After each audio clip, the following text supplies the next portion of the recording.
Yo, my dude, yo, did you see that fight the other day? Yo, with his bond, yo, that shit was off the hook, dog. Yo, what'd you think about that? Yo, I don't know, man. I think Cotto won, yo. I think Cotto did enough to do it, yo. I think he beat him, man. Did you see him? The dude was bleeding and everything. Yo, man, I know, yo. At least a draw, yo. At least they gotta give a draw to Cotto. Stop. You guys need to stop, man. Stop it. All right. Cotto. Cotto did not. It was a tough fight. It was tough. It was tough. It was not. It wasn't close. It wasn't close, and a draw is laughable. Was not close. 9-3 is not close. 10-2 is not close. I scored it twice, 9 rounds to 3.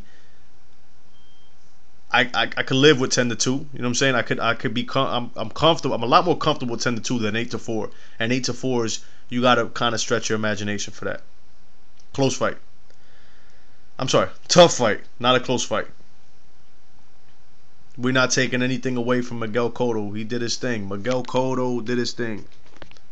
You know what I'm saying? But let's be for real, man. He did a lot of good things. He landed those jabs on the ropes. And he landed those jabs in the middle of the ring, which I was surprised that he did. I was surprised that he was able to do that against Mayweather. I was surprised he was in the center of the ring. I didn't think he could do anything with Floyd, and he landed them shits. And I think Floyd was surprised. That's why Floyd would give him the look. You know what I'm saying? And laugh. You know what I'm saying? He was like, all right, that's cute. You know what I'm saying? And he'd get back into it. But it really wasn't that close. Tough fight. My favorite Floyd Mayweather fight.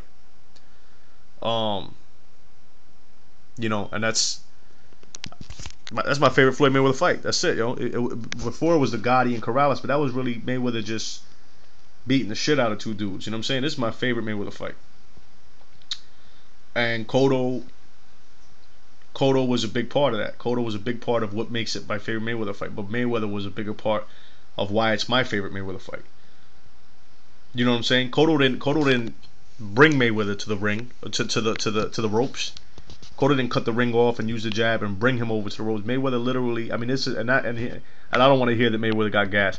This started from the second round to the fucking eighth round. Mayweather would literally walk himself over to the ropes and fight him from there, or into the corner and fight him from there. Um, if you look at the sparring footage between with Omar Henry and fucking Mayweather, that was a carbon copy of what happened in this fight. Now, when they put the footage out, a lot of people in the comment section, they were saying, well, the reason why Floyd's fighting in the corner, and the reason why Henry looked like he was having some good moments in those sessions was because Floyd was working on different aspects of his game. Like if Cotto got you into the corner, what would you do? You know what I'm saying, or whatever. He was working on different aspects of his game, fighting from the ropes and from out of the corner. But that's exactly. I mean, he fought him the same exact fucking way, which leads me to believe what Mayweather was saying when he said, "I wanted to give the fans a good fight, and I wanted to show the fans, give them an exciting fight." I believe when he was saying that because I seen that fucking footage, and that's exactly what it looked like. It looked like the same shit.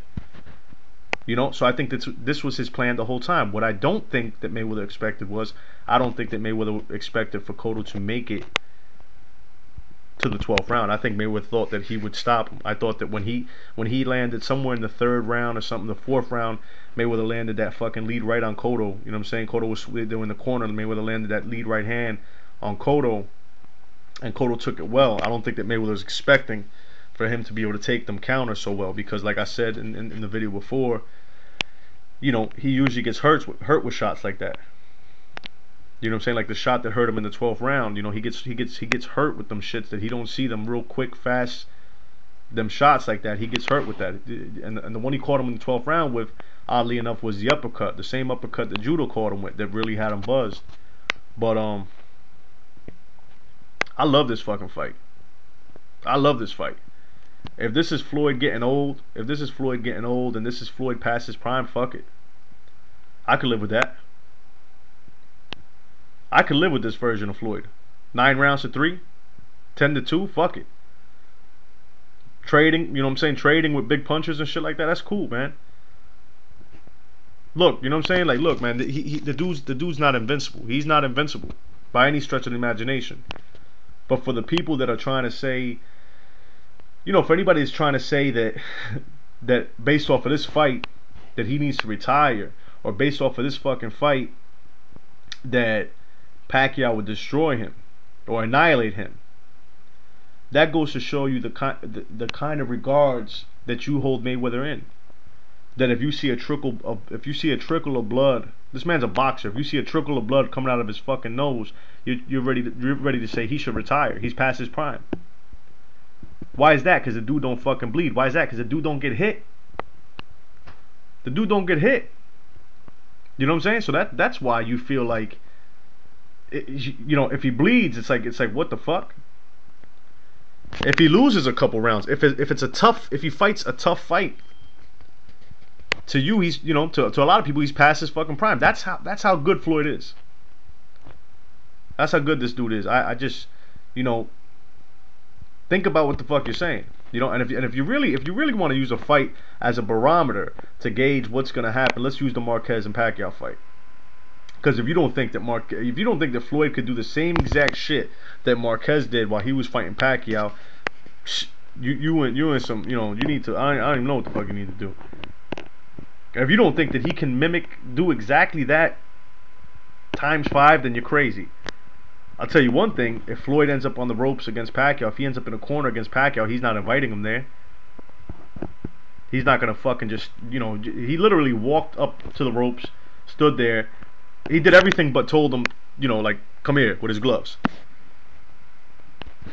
You know what I'm saying? So it is what it is, man. A lot of them punches that caused the excitement were Floyd rolling. He at a fucking 6 punches that Cotto threw, he rolled a bunch of them. And then boom, one would land. He'd sneak 1 or 2 in there. It was a great fight to me. To me, it was a great fight. To me, it was an excellent fight. You know what I'm saying? And if this is Floyd past his prime, I'll still take this shit any day of the fucking week. I'll take it. And you call that what you want to call it. I don't give a fuck. I don't give a fuck. I'm a big fan of boxing, and the biggest dude in boxing right now is Floyd Mayweather Jr. So fuck it. You know what I'm saying? I'm a boxing fan. You know what I'm saying? So and by proxy, I'm a Floyd Mayweather fan. And if I was a fan, I'm a fan of basketball. I was a fan of basketball when basketball had Jordan in it, and I was a Michael Jordan fan. As a matter of fact, that's bullshit. When I used to like basketball, I was only a Michael Jordan fan. I like basketball because of Michael Jordan. When Michael Jordan left, I wasn't. I'm a casual fan now. I've always been a fan of boxing, and I'm a fan of fucking Floyd Mayweather, because I believe that what he does in the ring is something special. And even at this age, I believe that what he does in the ring is something special. And let's not get it fucked up, man. He was fighting at 154. He didn't look great. He didn't look great when he was fighting when he fought De La Hoya at 154. He didn't look great. You know what I'm saying? So you get what I'm saying? Like that was Floyd 6 years ago. So he's not past his prime. That was 6 years ago. You know what I'm saying? That was at 29, 30 years old. That's not to say he hasn't lost a step, but this might not be the weight for him. I believe if anybody's gonna beat him, they're gonna beat him at 154 pounds. I don't think he's gonna get beat at 147 at all. Unless he hangs around, another 3 or 4 years. Over the course of the next 2 years, I don't think anybody's beating him at 147. And that's pretty much all I gotta say on the shit, man. Let me know what you thought about the fight, man. I believe that both of these guys, their stocks, I believe both their stocks have risen. I believe Cotto can coast off this win for another year and wait for the opportunity to arise and make money again. And I believe that Mayweather is at the pinnacle. If the numbers come in, they're expecting 2 million buys, 2 million pay-per-view buys, or close to. It's going to be hard for, that could be a gift or a curse for this Pacquiao Mayweather fight, because it's going to be hard for Pacquiao to argue that 50-50. Let me know what you think, though, man. I'm out.